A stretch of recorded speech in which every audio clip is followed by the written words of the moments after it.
बहुतांशी सगळ्यांना सुस्ती आलेली आहे, बरोबर आहे. जेवणानंतरची ही सुस्ती तशी पुणेकरांसाठी वामकुक्षी असते, पण आपल्यासाठी ग्रामीण भागातल्या माणसांसाठी काही चांगली नाही. त्यामुळं सर्वांनी एका सुरात घोषणा द्यायची, भारत माता की, भारत माता की, वंदे वंदे वंदे. पत्रकार एकजुटीचा, पत्रकार एकजुटीचा, महाराष्ट्र राज्य पत्रकार संघाचा, राज्य पत्रकार संघाचा. धन्यवाद. महाराष्ट्र राज्य पत्रकार संघाच्या या 22व्या राज्यस्तरीय अधिवेशनाच्या व्यासपीठावर उपस्थित असलेले ज्येष्ठ विचारवंत आणि कामगारांचे, ज्यांना मशिहा म्हणून आपण ओळखतो, ते माननीय बाबा आढाव, आमचे मित्र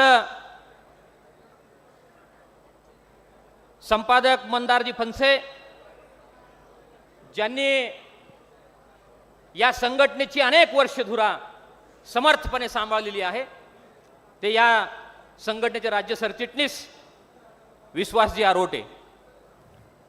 आता या ठिकाणी जे उभा आहेत सगळे पत्रकार, आपले सदस्य, पीरजादे, हे नितीन जाधव, सगळ्यांनी बसायचं, कुणाही बाजूला उभं राहायचं नाही. आता हा समारोपाचा कार्यक्रम आहे आणि अधिवेशनाचा एक डेकोरम असतो. या अधिवेशनामध्ये मी काही ठराव मांडणार आहे. दरवर्षी जेव्हा अधिवेशन होतं त्या अधिवेशनामध्ये आपण काही ठराव मांडतो आणि ते ठराव राज्य सरकारला पाठवले जातात. आणि म्हणून मी पाहुणे नंतर काही येणार आहेत, त्यानंतर काही सन्मान सोहळा होणार आहे, पण आपल्या सर्वांना महाराष्ट्राच्या कानाकोपऱ्यात जायचं असल्यामुळं मी अध्यक्षीय समारोप सुरुवातीला घेतोय. आणि म्हणून मंदारजी, मी मनपूर्वक या ठिकाणी सुरुवातीलाच राज्यस्तरीय अधिवेशनाचं अत्यंत उत्तम नियोजन केलं. ते या पत्रकार संघाचे राज्याचे उपाध्यक्ष नितीन शिंदे, पत्रकार हल्ला विरोधी कृती समितीचे राज्याचे अध्यक्ष, IBNचे या ठिकाणचे प्रमुख गोविंदजी वाकडे, आणि या शहराचा आपला पहिलवान शहराध्यक्ष पराग कुंकुलोळ, सर्वांचं, त्यांच्याबरोबर असणाऱ्या सर्व सहकाऱ्यांचं मी मनपूर्वक या ठिकाणी अभिनंदन करतो. आपण ही टाळ्यांच्या गजरात हे अधिवेशन यशस्वी केल्याबद्दल त्यांचं या ठिकाणी अभिनंदन करायचं आहे.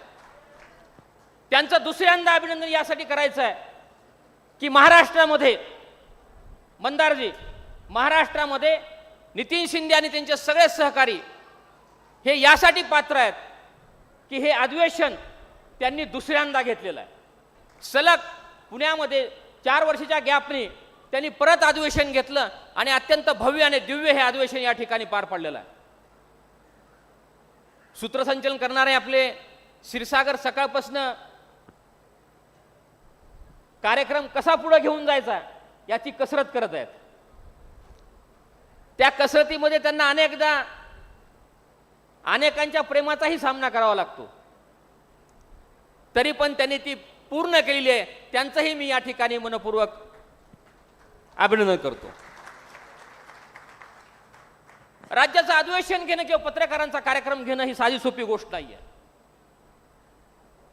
मी मगाशी आपल्या राज्य कार्यकारिणीच्या बैठकीमध्ये एका गोष्टीचा उल्लेख केला होता. महाराष्ट्राची लोकसंख्या 12 कोटी आहे, पण पत्रकारांची संख्या किती आहे असा जर प्रश्न आपण विचारला तर आपल्यासमोर उत्तर जास्तीत जास्त 50 ते 60 हजार येऊ शकतं.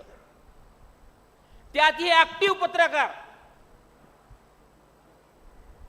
जे रोज लिहितात, जे रोज बोलतात, आणि त्यातही बरं नव्हे तर खरं बोलणारे किती, असा प्रश्न जर आपण उपस्थित आपल्या समोर आला तर आपल्याला संख्या किती आहे याचा अंदाज येऊ शकतो. आणि म्हणून आपल्याला जे काम मिळालेलं आहे, मला असं वाटतं की परमेश्वराने या कामासाठी जर आपल्याला निवडलं असेल तर हे जगातलं आणि आपल्या आयुष्यातलं हे सर्वोत्तम काम आहे हे आपण समजलं पाहिजे. आपल्याला जे दायित्व आहे, आपण जे स्वीकारलेलं आहे, तर ते आपण जर प्रामाणिकपणाने जीव ओतून केलं तर मला असं वाटतं की त्याच्याबद्दल मगाशी काही जी चर्चा सत्र झालं त्याच्यामध्ये जे काही नकारात्मक थोडा सूर निघाला, असा सूर निघू शकत नाही. आणि म्हणून हे महाराष्ट्राच्या 12 कोटी जनतेचं लोकशाहीचा चौथा खांब म्हणून आपण जेव्हा स्वतःला समजतो तेव्हा या क्षेत्रामध्ये आपल्याला काम करण्याची संधी मिळालेली आहे, हे आपल्या जीवनाचं भाग्य आहे असं आपण समजलं पाहिजे. आणि या क्षेत्राला अधिक उंचीवर घेऊन जाण्यासाठी बाहेरचा कुणीही येणार नाही, ते आपलंच काम आहे आणि ते आपणच केलं पाहिजे. मंदारजी, महाराष्ट्राच्या कानाकोपऱ्यातून ही माणसं आलेली आहेत. मगाशी तुम्ही उल्लेख केला की शहरातली पत्रकारिता आणि ग्रामीण भागातली पत्रकारिता. मी तर दाव्याने सांगू शकतो की जर लोकशाहीमध्ये चौथा खांब म्हणून जर काही आज ज्याला पीत भीत असे अनेक विशेषणं लावली चाललेत, त्यामध्ये जर कणखरपणे जर कोण उभा असेल तर ग्रामीण भागातला हा माझा पत्रकार उभा आहे.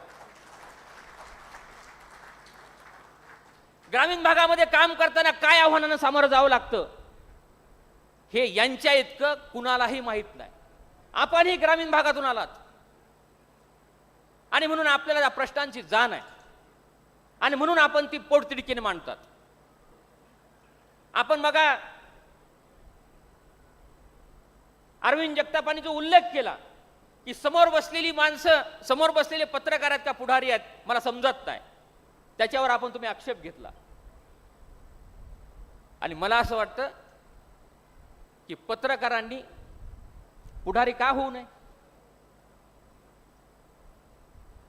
जर राज्यकर्ते, राजकारणी जर पत्रकारांना आपले लेबल चिटकवत असतील, मगाशीही तो उल्लेख झाला की कुणी अमुक पत्रकार यांचा, कुणी तमुक पत्रकार त्या विचाराचा, ही जे बायफर्गेशन करण्याची पद्धत अलीकडे निर्माण झालेली आहे ती जाणीवपूर्वक निर्माण झालेली आहे. पत्रकार कुणाचाही नसतो, पत्रकार बातमीचा असतो. पत्रकार जोपर्यंत बातमीचा आहे तोपर्यंतच तो पत्रकार आहे. आणि म्हणून ही सगळी पत्रकार, ग्रामीण भागातली पत्रकार ही बातमीशी इमान राखणारी आणि बातमीसाठी जगणारी पत्रकार आहेत. आणि म्हणून यांना मानधन किती मिळतं तोही उल्लेख तुम्ही केला. यांना पगार किती मिळतो तोही उल्लेख तुम्ही केला. मग ह्या चर्चासत्रामध्ये यावरही चर्चा झाली. ही वस्तुस्थिती आहे की किती मानधन मिळतं, किती पगार मिळतो, याही पेक्षा मी समाजासाठी काय करू शकतो ही भावना या ग्रामीण भागातल्या पत्रकारांमध्ये आहे. आणि म्हणून ही पत्रकारिता आजही इतक्या गोंधळाच्या, संभ्रमाच्या आणि संशयाच्या वातावरणात सुद्धा टिकून आहे. आणि म्हणून महाराष्ट्रामध्ये, देशामध्ये कुणी काही म्हणत असेल, कुणी कितीही टीका टिप्पणी करत असेल, तरी या देशामध्ये सुद्धा जर सर्वोच्च न्यायालयाच्या न्यायाधीशांना सुद्धा आपल्या मनातल्या व्यथा, आपले प्रश्न कुठं मांडावेत तर ते माध्यमांसमोर येऊन मांडावे असे वाटतं. त्याच वेळेस या देशातली लोकशाही कोण टिकवतंय? हे पत्रकार टिकवत आहेत. आणि म्हणून अलीकडं काळ थोडा वेगळा आहे. अलीकडे काळ थोडा वेगळा आहे, पण या काळामध्ये सुद्धा ग्रामीण भागातील पत्रकारांवरच शहरातली माहितीचे सोर्स अवलंबून आहेत.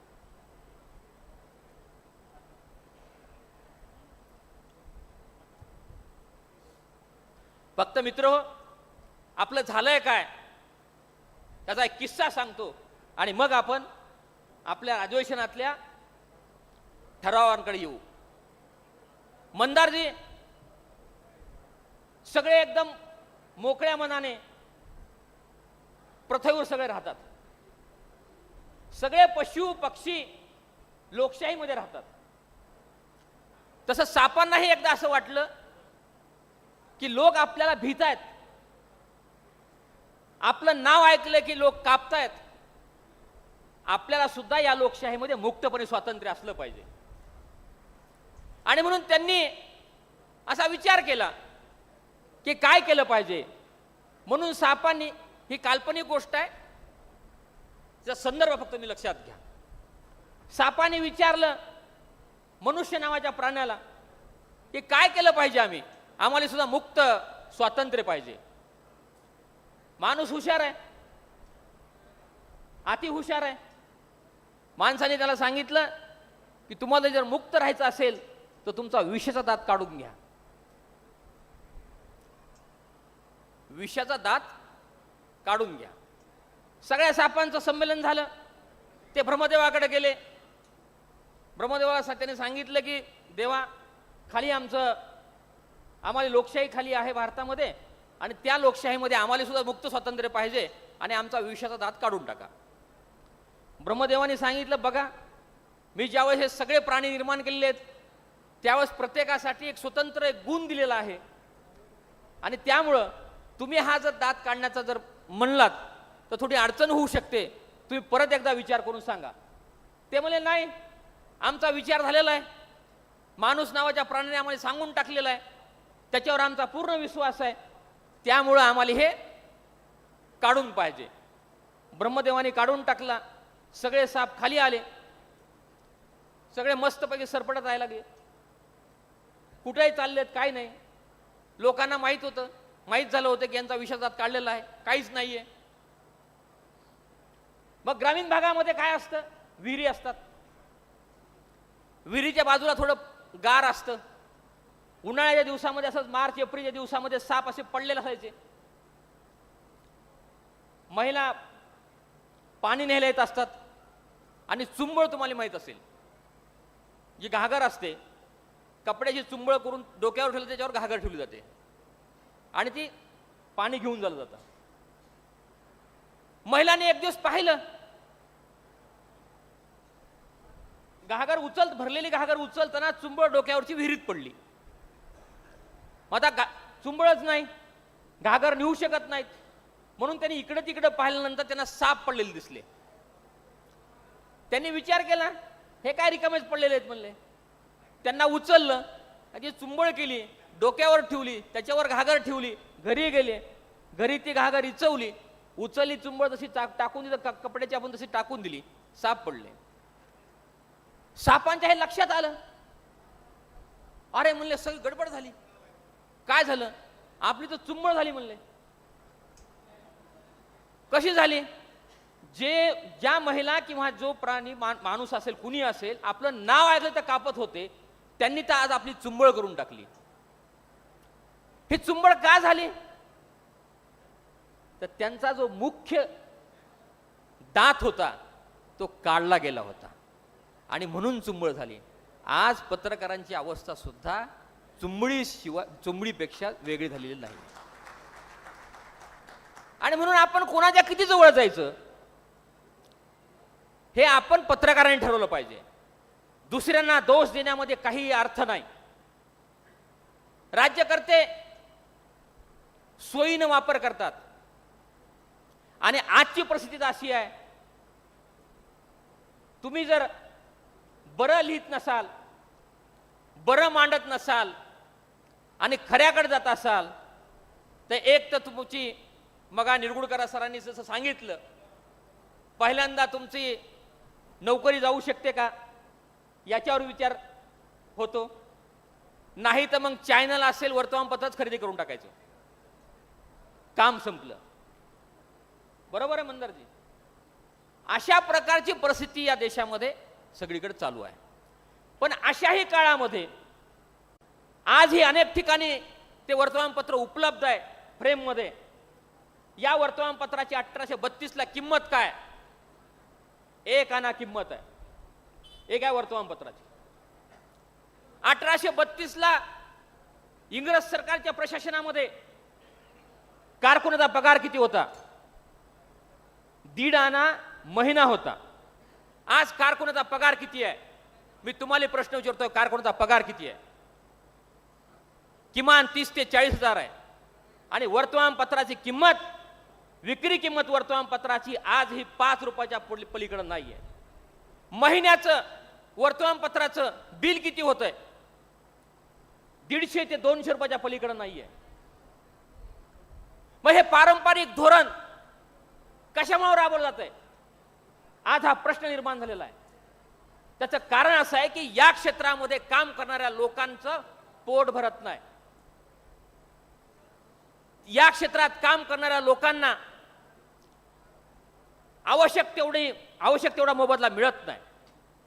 आणि मग जो आर्थिकदृष्ट्या स्वतःचे प्रश्न सोडवू शकत नाही, तो समाजाचे आणि मोठ्या मोठ्या, ज्याला आपण असं म्हणतो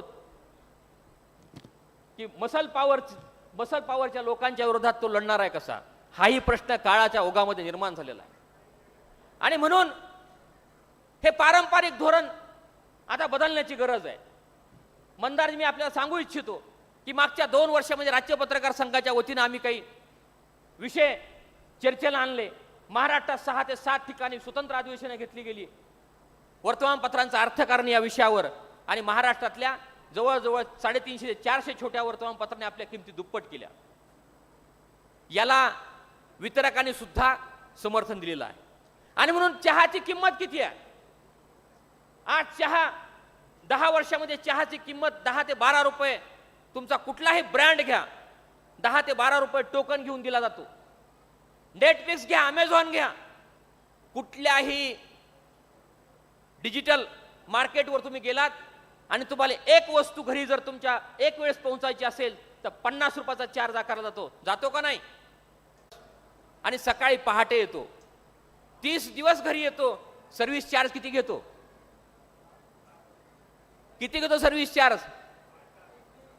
5 ते 10 रुपये. ही जी तफावत आहे, हे जे विरोधाभासी धोरण आहे, या विरोधाभासी धोरणामुळे ग्रामीण भागातल्या पत्रकारांचे प्रश्न निर्माण झालेले आहेत. आणि म्हणून आपल्याला यातनं सुद्धा बाहेर निघावं लागेल. आपण सर्व ग्रामीण भागामध्ये संघटनेच्या माध्यमातून काम करतात. जळगावचे इथं प्रवीण सपकाळे बसलेले आहेत, इकडं लातूरचे अशोक देडे आहेत, आमच्या विभागाचे वैभव स्वामी आहेत, नंदुरबारचे आहेत, खानदेश आहे, पश्चिम महाराष्ट्र आहे, दक्षिण आहे, ठाणे आहे, मुंबई आहे, मराठवाडा आहे, नागपूर आहे, प्रदीप शेंडे, प्राध्यापक महेश पानसे. ही सगळी मंडळी, मी यासाठी उल्लेख करतो की सगळी मंडळी या क्षेत्राला सक्षम करण्यासाठी काम करते. आणि म्हणून या सर्वांचं मी मनपूर्वक या राज्य पत्रकार संघाच्या अधिवेशनामध्ये स्वागत करतो.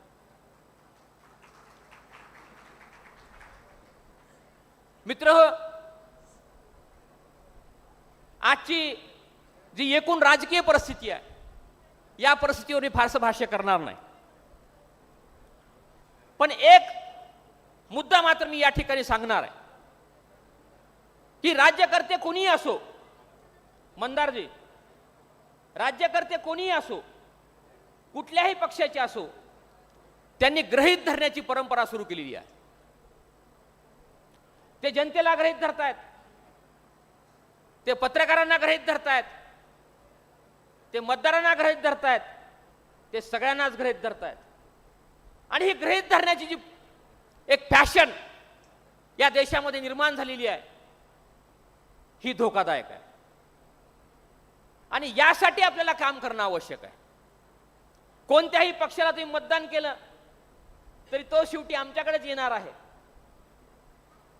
त्यामुळे तुम्ही आमच्या विरोधातल्या विचाराला मतदान केलं तरी तो फुटला जाऊ शकतो, तो फोडला जाऊ शकतो. ही परिस्थिती निर्माण झालेली आहे. आणि म्हणून या देशामध्ये आता सक्षम विरोधी पक्षच नाही. आणि म्हणून विरोधी पक्षाचं काम, परमनंट विरोधी पक्ष कोण असेल तर ते पत्रकार असतात. परमनंट विरोधी पक्ष पत्रकार असतात. आणि म्हणून आता अधिक पत्रकारांना सक्षमतेने काम करावं लागलं. हे आव्हानाचा काळ आहे, आपल्या सर्वांना ते माहीत आहे. आजची परिस्थिती अशी आहे मंदारजी, आता राहत इंदोरींचा एक शेर आहे, राहत इंदोरी खूप मशहूर आहेत. त्यांचा शेर आहे, आजच्या एकूण परिस्थितीवर आहे तो. ते असं म्हणतात, बन के हादसा बाजार में आ जाएगा,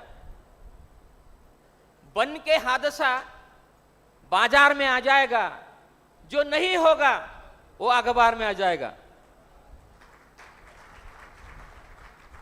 पुढं आहे का, करो तुम कद्र चोर ऊंचों को बदमाशों की, मालूम नहीं कौन कब कौन सी सरकार में आ जाएगा. हा राहत इंदोरींचा हा त्याचा अलीकडच्या राजकीय परिस्थिती जर संदर्भ लागला तर तो योगायोग समजा, त्याचा माझा काही संबंध नाहीये. आणि म्हणून ही परिस्थिती निर्माण झालेली आहे. या परिस्थितीमध्ये सुद्धा आपल्याला काम करायचं आहे आणि आपण ते काम करत राहणार आहे. मी या ठिकाणी राज्यातल्या सगळ्या पदाधिकाऱ्यांचं मनपूर्वक अभिनंदन करणार आहे की मागच्या अनेक कोरोनाच्या काळामध्ये मंदारजी या पत्रकारांनी आपल्यातल्या क्षमता वापरून पत्रकारांना तर मदत केलीच केली, पण जेव्हा कुणीही बाहेर निघत नव्हतं, तथाकथित समाजसेवक असेल, तथाकथित पुढारी असतील, कोणी असेल, जेव्हा कोणीही बाहेर निघत नव्हतं त्यावेळेस याच पत्रकारांनी आपल्या सहकाऱ्यांबरोबर नागरिकांना सुद्धा मदत करण्याचं काम केलेलं आहे. या ठिकाणी आमचा इंदापूरचा निळकंठ मोहिते मराठवाड्यातल्या अडकलेल्या अनेक लोकांना, शेकडो लोकांना त्या माणसाने जवळपास 3 ते 4 कोटी रुपयापर्यंतचा किराणा सामान हे लोकसहभागातून उपलब्ध करून त्या ठिकाणी त्यांनी मराठवाड्यातल्या लोकांना आणि त्या भागात अडकलेल्या लोकांना मदत करण्याचं काम केलं. विश्वासराव आरोटे ही आमची एक खिडकी आहे. महाराष्ट्रातल्या कुठल्याही कानाकोपऱ्यातल्या माणसाला संपर्क करायचा असेल तर विश्वास आरोटेंचा नंबर दाबायचा. रात्र नाही, दिवस नाही, कधीही फोन करा, हा माणूस पूर्णपणे अवेलेबल असतो. एखादा माणूस संघटनेसाठी काय करू शकतो, संघटनेसाठी किती डिवोशन असू शकतं, हे विश्वास आरोटेंच्या कामावरून आपल्या लक्षात येऊ शकतं. महाराष्ट्रातला कुठल्याही संघटनेचा पत्रकार असो, आपल्या संघटनेचा सदस्य असो अथवा नसो, याची कधीही मोजमाप न करता त्याला मदत झाली पाहिजे, अडचणीत त्याला आपण त्याला साथ दिली पाहिजे, ही भावना घेऊन हा माणूस काम करतो. कुठं महाराष्ट्राच्या देशाच्या कुठल्याही कानाकोपऱ्यात पत्रकार अडचणीत आला, त्याने फोन केला की विश्वास आरोटेंना सांगितलं की बरोबर त्या ठिकाणी कनेक्शन लागतं. आणि म्हणून ही संघटना, ही ताकद निर्माण होते. संघटनेची ताकद प्रचंड मोठी आहे. आणि म्हणून मी या ठिकाणी एक गोष्ट सांगणार आहे की आपण ज्येष्ठ पत्रकारांना, मी अक्रेडिटेशन कमिटीचा चेअरमन असताना ज्येष्ठ पत्रकारांना पेन्शन योजना चालू झाली पाहिजे अशा प्रकारची भूमिका मी घेतली होती. त्यासाठी अनेक दिवस पाठपुरावा केला. मंत्रालयाने विधिमंडळ वार्ताहर संघाचे पदाधिकारी त्यामध्ये अग्रेसिव्ह होते आमच्याबरोबर. आणि म्हणून त्या ठिकाणी बाळशास्त्री जांभेकर सन्मान योजना ज्येष्ठ पत्रकारांसाठी सुरू झाली.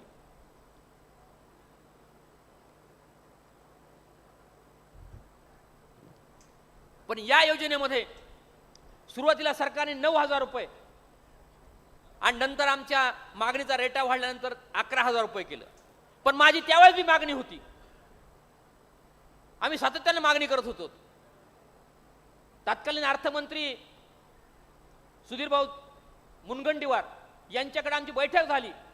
त्या ठिकाणी आम्ही मांडणी केली की महागाई लक्षात घेता आणि 60 नंतर पत्रकारांचं आयुष्य किती राहतं. बर, शुगर, बीपी हे तर म्हणजे आपलं पत्रकारांचं शरीर तर यासाठी भांडार आहे.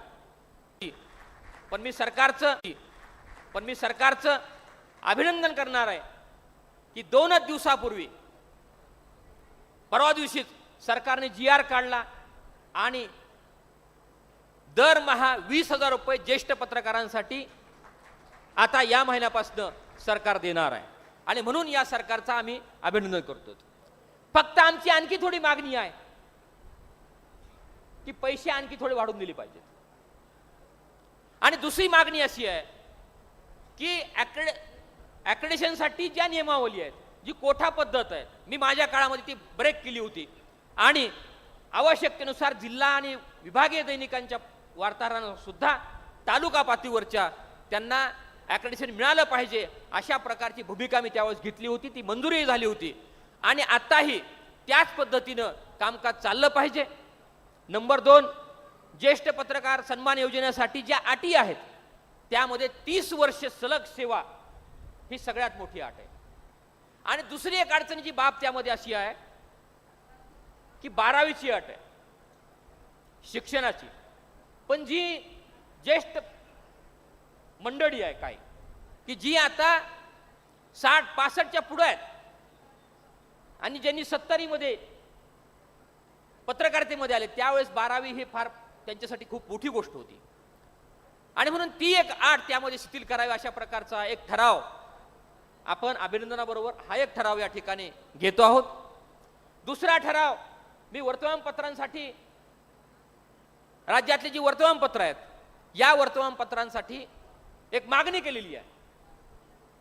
राज्य सरकार ग्रामपंचायतींना वार्षिक आराखडा दरवर्षी करायला सांगतं. या वार्षिक, आता कुठलीही ग्रामपंचायत 5 ते 10 लाख रुपयाच्या खाली नाहीये. आणि या वार्षिक आराखड्यामध्ये गाव तिथं ग्रंथालय ही एक सरकारचीच योजना आहे. आणि आमची मागणी अशी आहे की गाव तिथं ग्रंथालय या अंतर्गत प्रत्येक ग्रामपंचायतीमध्ये वर्तमानपत्र खरेदी करण्यासाठी 10,000 रुपयाची तरतूद करावी. या ठरावाला आपल्या सर्वांचं अनुमोदन आहे. सर्वांनी हात उंच करून सांगा. तुम्हाला यातली गंमत सांगतो. महाराष्ट्रातल्या 30,000 ग्रामपंचायत आहेत. 30,000 गुणिले 10 जर तुम्ही हा हिशोब केला तर वर्तमानपत्रांच्या खिशामध्ये किती मोठी रक्कम जाऊ शकते. आणि म्हणून वर्तमानपत्रांना तुम्ही काही पॅकेज देऊ नका, वर्तमानपत्रांना तुम्ही काहीच देऊ नका, पण मूलभूत तुम्ही द्या. मंदारजी, या सरकारचं धोरण असं आहे, 2च घटक या राज्यामध्ये आणि देशामध्ये असे आहेत की ज्या घटकांवर सरकार म्हणतं की शेतकऱ्यांच्या मतावर आम्ही आलोत आणि पत्रकारांच्या सहकार्याशिवाय आम्ही सरकार चालवू शकत नाही आणि पत्रकारांच्या सहकार्याने आम्ही सरकारमध्ये येऊ शकलो. हे 2च घटकांच्या बाबतीत बोलतात, पण ह्या 2च घटकांना सरकार काहीच देत नाही असा माझा स्पष्ट आरोप आहे. शेतकऱ्यांच्या मालाला भाव द्यायचा नाही. सोयाबीनचा भाव काय, कापसाचा भाव काय, तुरीचा भाव काय, या मी खोलात जात नाही. भाव द्यायचा नाही आणि दुसरीकडून हे घ्या म्हणायचं. त्याच पद्धतीनं वर्तमानपत्रांच्या पत्रकारांचं सुद्धा वर्तमानपत्रांचं सुद्धा आहे. या देशामध्ये वर्तमानपत्राची विक्री किंमत ठरवण्याचं धोरणच नाहीये. तुमच्या कुठल्याही मालाची किंमत ठरवण्याचं, तुमच्या हातामध्ये आता पेन असेल, मोबाईल असेल, याची MRP ठरवण्याचं एक धोरण आहे. पण या सरकारमध्ये वर्तमानपत्राची विक्री किंमत ठरवण्याचं कुठलंच धोरण नाहीये. आणि म्हणून या संदर्भामध्ये आम्ही केंद्र सरकारला सुद्धा या संदर्भात पत्रव्यवहार चालू आहे. न्यायालयामध्ये रीट दाखल आहे. आणि म्हणून मी या ठिकाणी खासदार अमोलजी कोल्हे साहेब यांचं या ठिकाणी आगमन झालेलं आहे. त्यांचं मी राज्य पत्रकार संघाच्या वतीनं मनपूर्वक स्वागत करतो आणि त्यांना व्यासपीठावर येण्याची विनंती करतो.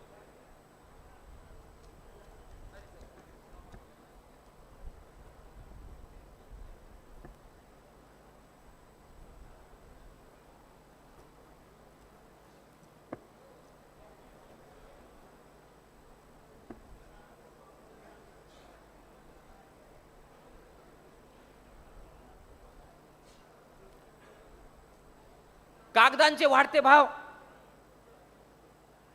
बसा स्टेजवर जाता, कागदांचे वाढलेले भाव, जीएसटी, या सगळ्या गोष्टींचा हिशोब लक्षात घेता सरकारने जाहिरातींचा दर सुद्धा वाढवला पाहिजे असा एक ठराव या अधिवेशनामध्ये आपण मंजूर करतो आहोत.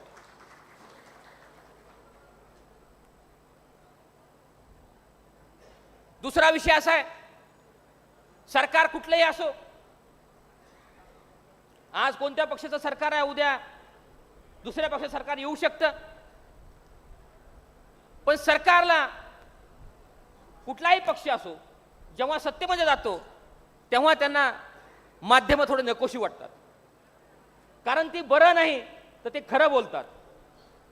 आणि म्हणून प्रत्येक सरकार आपला कारभार पारदर्शक आहे अशा प्रकारची भूमिका मांडत असतं. त्यामुळे आमची मागणी अशी आहे की जिल्हा आणि तालुका पातळीवरच्या, राज्य पातळीवरच्या ज्या शासकीय कमिटी आहेत, या कमिट्यांमध्ये सरकारने एक सदस्य पत्रकार म्हणून घेतला पाहिजे.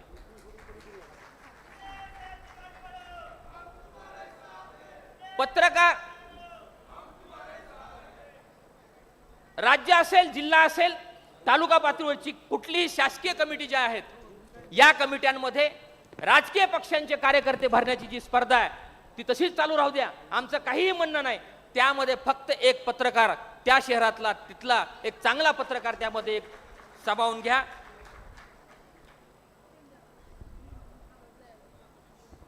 एवढी आमची मागणी आहे. आणि मग तुम्ही पारदर्शक कारभाराचा डांगोरा पिटू शकता. आज अशी परिस्थिती आहे, कुठलीही स्थानिक स्वराज्य संस्था घ्या, कुठलीही शासकीय कमिटी घ्या, यामध्ये पत्रकारांना स्थान दिलं जात नाही. आणि मग पत्रकारांना स्थान न देता तुम्ही पारदर्शक कारभाराचा डांगोरा पिटता कुठल्या अधिकाराने, हाही प्रश्न निर्माण होतो. आणि म्हणून त्या दृष्टिकोनातून हा एक ठराव आपण या ठिकाणी पारित करूया. त्याचबरोबर विधान परिषदेवर डॉक्टर बाबासाहेब आंबेडकरांनी जी घटना लिहिली त्यामध्ये वरचं आणि खालचं दोन सभागृह निर्माण झाली. विधान परिषदेमध्ये वेगवेगळ्या क्षेत्रातल्या लोकांना संधी दिली जावी, कारण त्या ठिकाणी कायदे मंडळ आहे आणि हे कायदे मंडळ समाजाच्या सगळ्या घटकातलं प्रतिनिधित्व करणारं असावं, अशा प्रकारची भूमिका त्यांनी त्यावेळेस मांडली गेली. आणि म्हणून वेगवेगळ्या क्षेत्रातले त्या ठिकाणी जे विचारवंत आहेत, त्यांनी त्या क्षेत्रात काम केलेलं आहे, अशा माणसांची त्या ठिकाणी नियुक्ती राज्यपालांच्या मार्फत व्हावी, अशा प्रकारची भूमिका, अशा प्रकारचं धोरण त्यामध्ये आहे. पण अलीकडं आपण जर बघितलं तर दिल्लीपासून गल्लीपर्यंत काय चाललेलं आहे, तर त्यामध्ये पुन्हा राजकीय ॲडजस्टमेंटसाठी, पुन्हा राजकीय तडजोडींसाठी, पुन्हा सगळ्या गोष्टींसाठी या सभागृहाचा वापर केला जातो. हा सर्वसामान्य आणि पत्रकार सगळ्यांना माहीत झालेला आहे.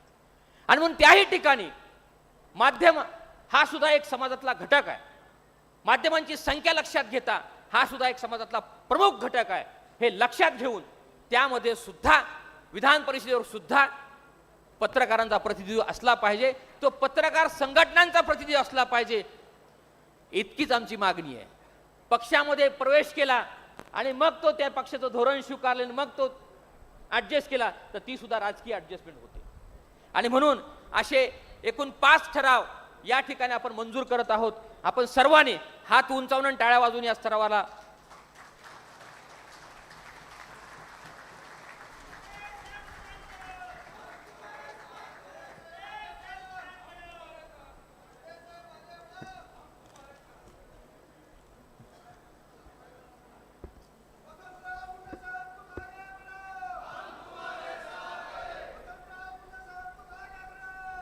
अरे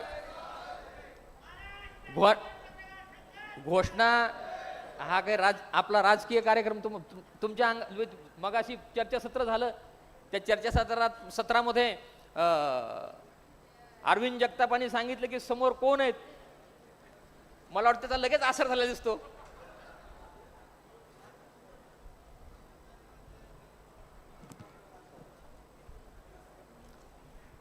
या ठिकाणी मी आता समारोपाकडे जात आहे.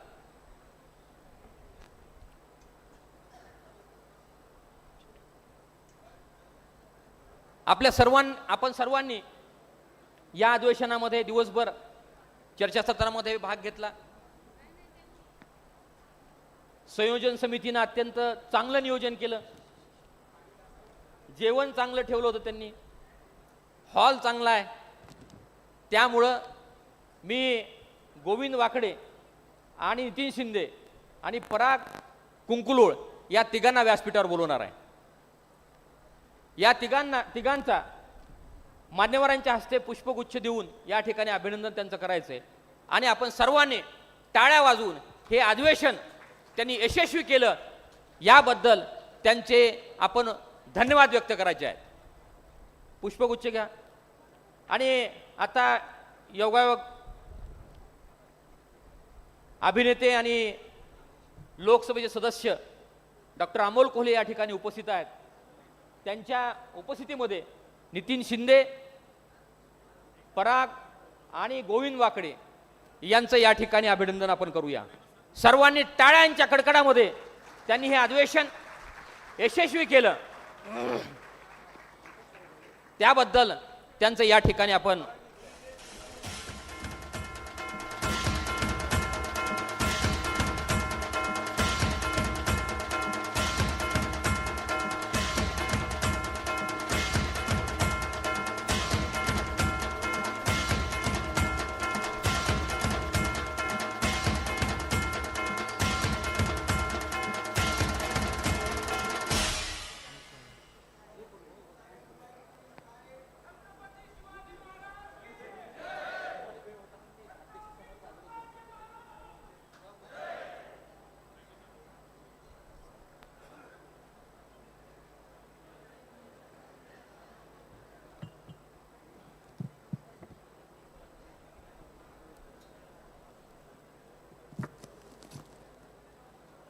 दुसरा एक आपल्या सगळ्यांसाठी एक आनंदाचा विषय असा आहे की आपण आता मगाशी चर्चासत्रामध्ये हा विषय चर्चेला आला की डिजिटल जर्नलिझम आता खूप फास्ट आहे आणि हे नवीन तंत्रज्ञान ग्रामीण भागातल्या पत्रकारांनी आत्मसात केलं पाहिजे. यामधले छोटे छोटे जे बारकावे आहेत हेही आपण समजून घेतले पाहिजेत. याला लाईव्ह किती आहे हे मी सांगू शकत नाही, ते कुणीच सांगू शकत नाही. ही वस्तुस्थिती आहे, कारण ही आभासी दुनिया आहे. आणि म्हणून आपले अल्ताफ पिरजाते यांच्या संस्थेच्या मार्फत शासनाच्या स्किल डेव्हलपमेंटच्या एक कोर्स सुरू आहे.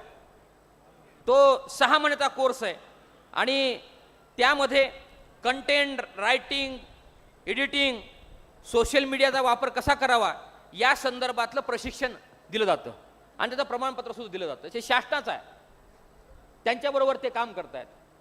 तर त्यांनी अशी इच्छा व्यक्त केली की राज्य पत्रकार संघाच्या शिफारसीनुसार कुठल्याही फीस शिवाय आम्ही ग्रामीण भागामध्ये जिल्हा तालुका पातळीवरच्या पत्रकारांना राज्य पत्रकार संघाची शिफारस आली तर त्यांना आम्ही प्रवेश देऊ आणि त्यांचं प्रशिक्षण पूर्ण करू. तर मी त्यांच्या प्रस्तावाचं स्वागत करतो आणि ज्यांना ज्यांना याच्यामध्ये आपल्याला आवड आहे, ज्यांना ज्यांना हे शिकावं वाटतं, त्या सर्वांनी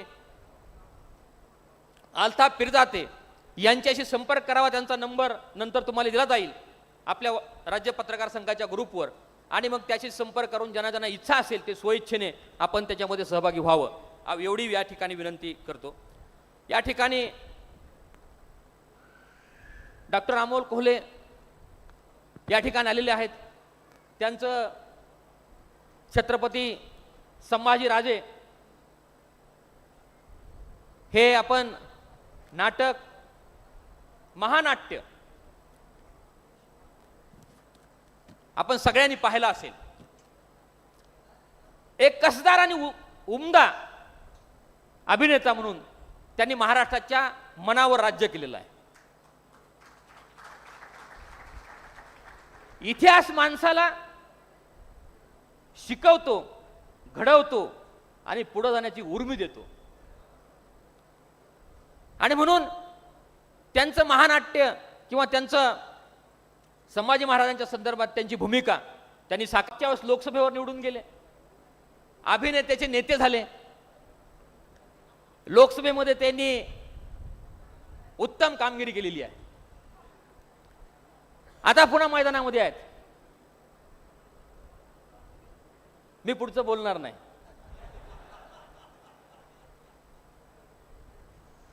पण एक चांगला लोकप्रतिनिधी ही प्रतिमा मात्र तुम्ही महाराष्ट्राच्या मनामध्ये निर्माण केलेली आहे, एवढं मात्र मी तुम्हाला या ठिकाणी सांगू शकतो. आता तुमचा कार्यकाळ संपलेला आहे, संपत आलेला आहे. या सध्याचा निवडणुका आता जाहीर होत आहेत आणि म्हणून मी आपल्याला पुढच्या भविष्यासाठी शुभेच्छा व्यक्त करतो, कारण आम्हाला लोकप्रतिनिधी आवश्यक असतात.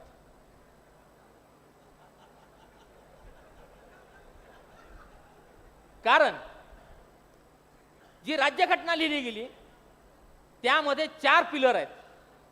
4 पिलरवर राज्यघटना उभी आहे असं म्हणतो. पण अलीकडे असं झालेलं आहे की अधिकार फक्त एकाच पिलरमध्ये सगळे गेलेले आहेत आणि त्यामुळं माध्यमं सुद्धा राजकीय व्यवस्थेच्या पाठीमागे पळतात.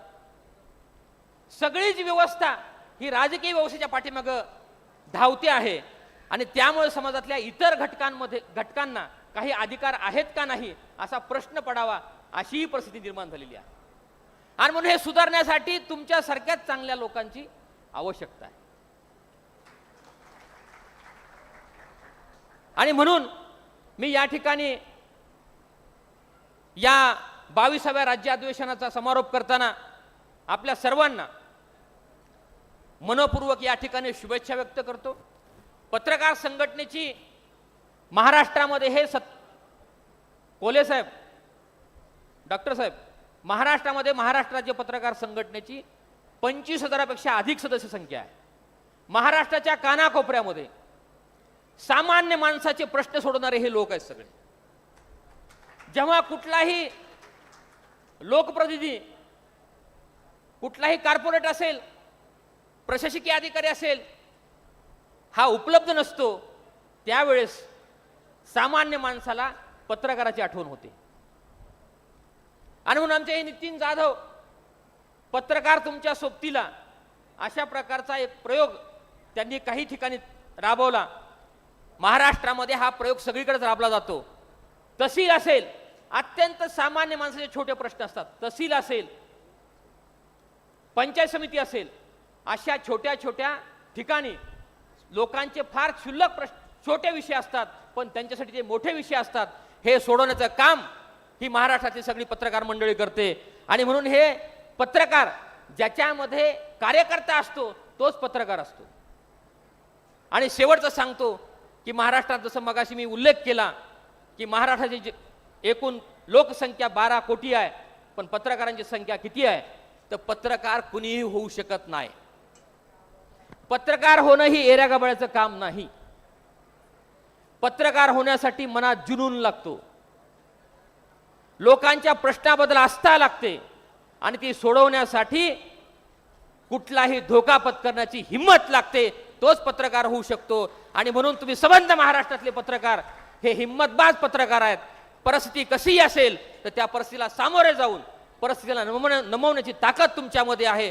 आपण सगळे मिळून ही लोकशाही अधिक समृद्ध करण्यासाठी, सामान्य माणसाचे प्रश्न सोडवण्यासाठी, सामान्य माणसाला व्यवस्था कुठली असेल त्या व्यवस्थेला प्रश्न विचारून सामान्य माणसाचा आवाज बुलंद करण्यासाठी, आपलाही आवाज कायम ठेवण्यासाठी आपण सर्वांनी संघटनेच्या माध्यमातून आपण काम करूयात, एवढाच आशावाद या ठिकाणी व्यक्त करतो. आणि या अधिवेशनाचं समारोप करताना मी नितीन शिंदे आणि त्यांच्या सगळ्या टीमचं मनपूर्वक या ठिकाणी अभिनंदन करतो. मी थांबतो. धन्यवाद.